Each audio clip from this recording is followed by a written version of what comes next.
Bonjour et bienvenue à tous dans cette nouvelle matinale méditative.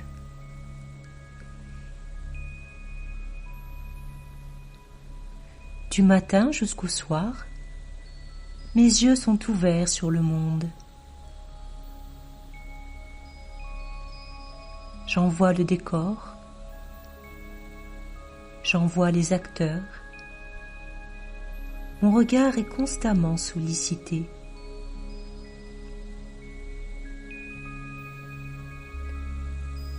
Et quand je suis face aux autres, que voit-il dans mes yeux ?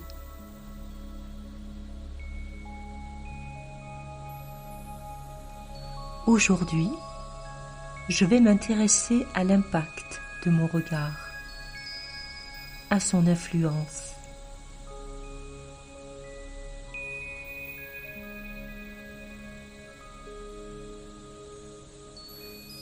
Tout d'abord, je me recentre sur moi-même.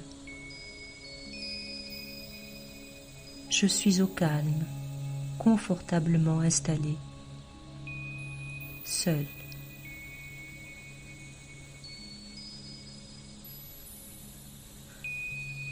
Ma respiration lente me détend peu à peu.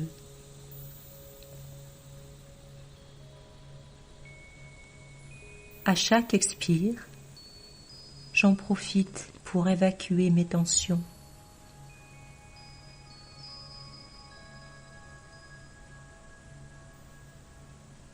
Voilà. Je vais garder mes yeux mi-clos si possible. Mon regard est toujours là.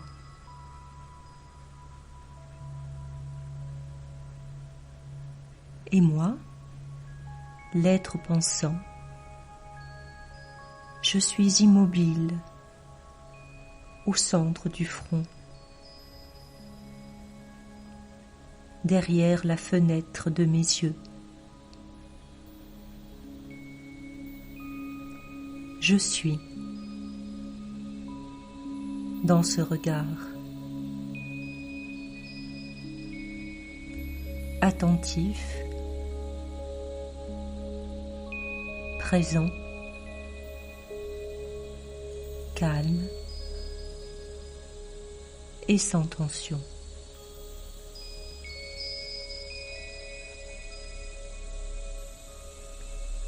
La vue est le sens qui nous attire en premier.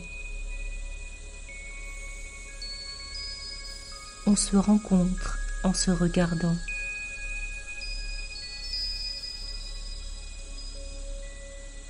Il y a la communication par les mots. Mais au-delà des mots, il y a le langage des yeux.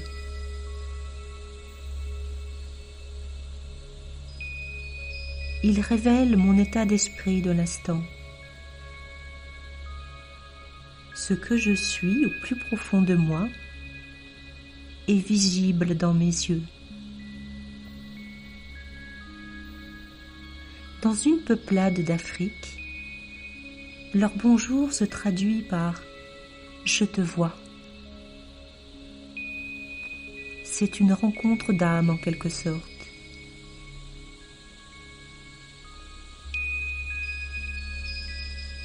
Si je porte mon attention sur la qualité de ma présence, celle-ci va s'exprimer naturellement dans mon regard.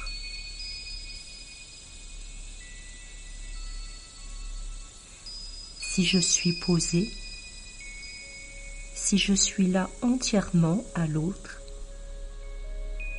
si je l'écoute et le regarde avec cette qualité, alors il va le percevoir. Bien sûr, il peut nous arriver d'être distraits par le désordre de nos pensées, par les circonstances extérieures, par l'agitation environnante. Nous pensons aux mots que nous voulons placer, nous anticipons, parfois même nous coupons la parole. Si je reste centré sur la personne,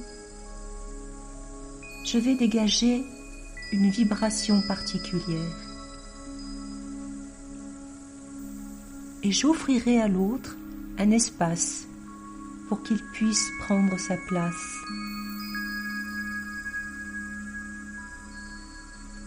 Il sera accueilli, tout simplement, tel qu'il est et pour ce qu'il est. Et dans cet espace privilégié, une relation vraie et profonde peut s'installer. Une relation de fraternité. Une relation fraternelle et authentique.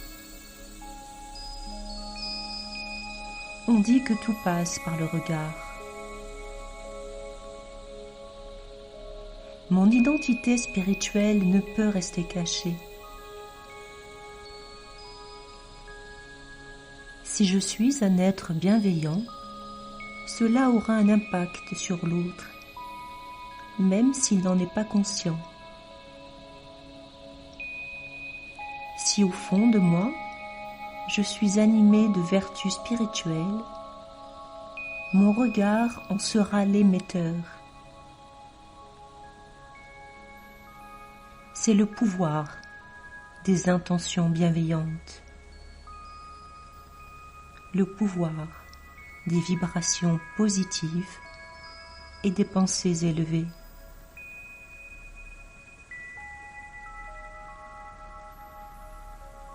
Et tout en parlant et en regardant l'autre,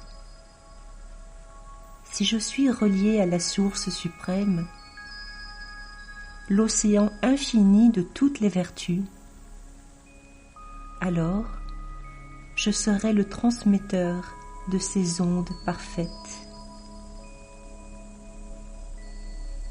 Et l'autre en sera le récepteur privilégié. Je vais puiser dans le réservoir de mes qualités originelles. C'est un réservoir illimité, car alimenté constamment par ma connexion à la source suprême.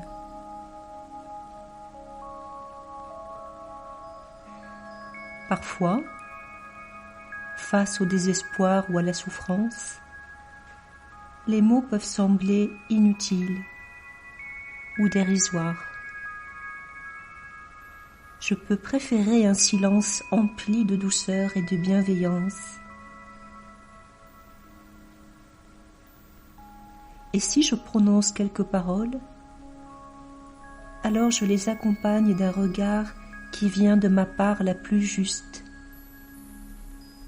de ma part la plus vraie et la plus fraternelle. Il va apporter le soutien spirituel dont l'autre a besoin. Je convoquerai le meilleur de moi-même de façon incognito, sans chercher à définir les besoins de l'autre. Je suis simplement le transmetteur de l'énergie divine. Je me contente de la laisser faire, de la laisser se diffuser à travers mon regard.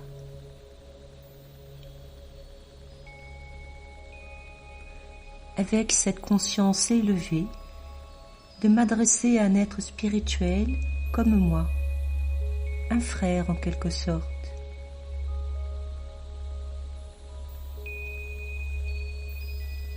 Ce regard, je peux le poser non seulement sur chaque être humain que je croise, mais aussi sur les éléments de la nature que je peux arroser de vibrations puissantes, celles de mon esprit sain et positif.